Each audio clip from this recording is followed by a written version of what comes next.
Welcome back, welcome back, welcome back to Primary Teaching with Dom. Welcome back, welcome back, welcome back to Primary Teaching with Dom. As I look outside, I know I have no place to hide. I'm afraid it's the only place that I can go. Hello, welcome back to Primary Teaching with Dom. So in this video, I'm going to discuss whether school for me has felt whether school has felt different, how school has felt, whether it's felt different, is there more work because of the pandemic? So let's get on with this video. So yes, school for me has felt a lot more different. I don't know whether, I think it's a combination of everything. So I don't know, it's because I've changed years. I've been in a year that I've never been in before.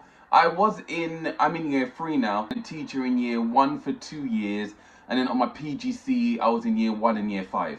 So, and the majority of my placement was in year 1, and I had 5-6 weeks in year 5, and I love year 5 as it is. So, I've never taught in year 3 before. It's a whole new venue for me. So I have to learn the maths over again. I have to learn the English and the science and all that, because it's all advanced much more than year 1 would be, clearly. And obviously, then being in a pandemic and teaching is a whole different ballgame, because there's a lot more things you take into account. A lot more things, because PE has changed, and because the timetables are much more stricter now, with playtime and lunch times and going home earlier, as well as they're coming in a little bit later per se, and lunch time's been at this time and you have to go at this time.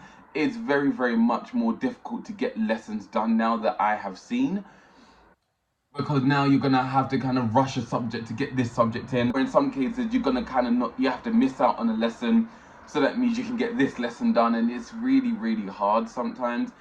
It feels as though the workload has piled up even more, and it's not necessarily that it has, it's because your time is so much more restricted. You can't live mark anymore. So live marking means going around, and as you're helping, you can kind of tick and stamp, or whatever your school might do.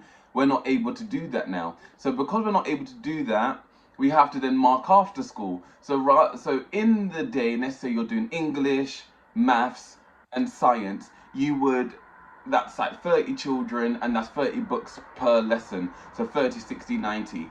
Normally within a lesson, you can get through and mark at least a good 40, let's say. So that would be like 20 in English, 10 in maths, and then 10 in science you can get done. So by the end of the day, all you have is 50. But because there's no live marking, now you've got 90 books to mark at the end.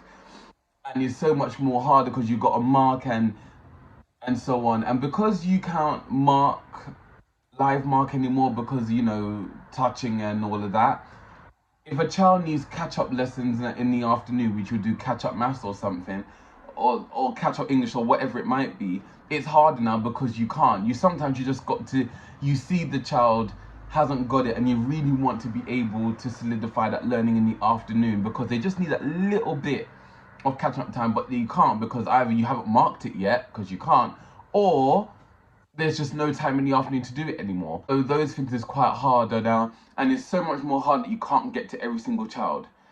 I have a TA with me in the morning, which is amazing, which I call them the education. This is the assisting the education of children rather than assisting me. And it's hard because every child needs a little bit of time. So think about a maths lesson, or even an English lesson. Your independent tasks, the tasks they're doing, might take anywhere between 20 to 30 minutes. Normally, you would have a group of children, like a group of 5 or 6 on a table, and you can help those for 5 minutes and then go to the next table and help them. So you're literally batting out 12 children within 10 minutes. But because of the way things are now, you're not getting that time now. So rather than having that 6 children for 5 minutes, you're having 1 or 2 children in that time. And there's some children, poor children, that need help and you can't get to them in time. You're like, okay, wait for me, I'm coming. Try your best and try and do the next question. I'll come back to you.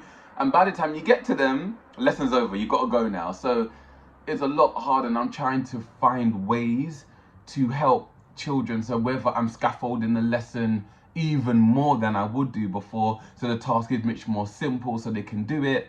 I'm trying that way. I'm trying to question with children, so that means that they're doing the first question so children know what they're doing, then they can go off. I'm doing that all the time now, making sure that I'm really, really, really modeling what I need to do.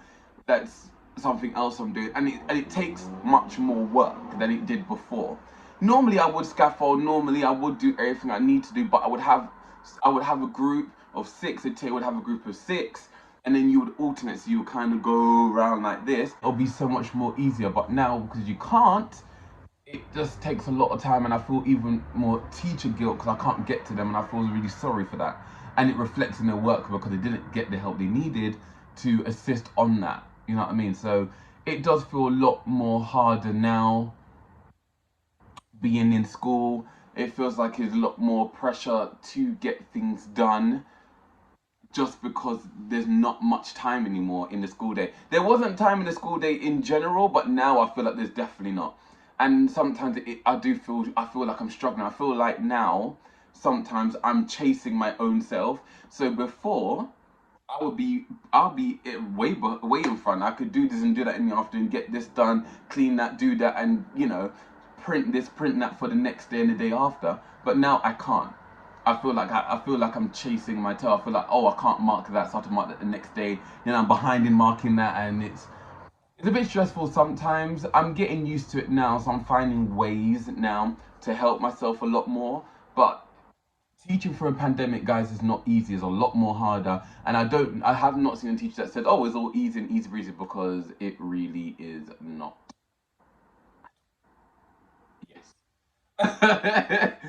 because it's all new to everyone. Everyone's struggling. Everyone is in. Even if you taught the year before, you're still having to learn the new COVID way of doing things and all of that, and Google Classroom and homework, and they can't do this, you can't send that home, they've got to do this, and the time constraints, and just remembering everything is quite difficult sometimes. So yeah, the answer to the question is yes. There's a lot more difficult and a lot more things that need to be involved in, and also just taking care of yourself. Knowing, you got to take care of yourself. You're a teacher. You're still a human being that still is going through a pandemic with these children. So not only are you trying to look after yourself, but you're trying to look after the children as well as educating them as much as you possibly can. So yeah. But yeah, that's the video. Please do like, comment, and subscribe, which you are doing already anyway. And the Spanish word of the day is going to be está caliente. Está caliente, which means I'm hot. Está caliente means I'm hot. So I shall see you in the next video. Hasta luego.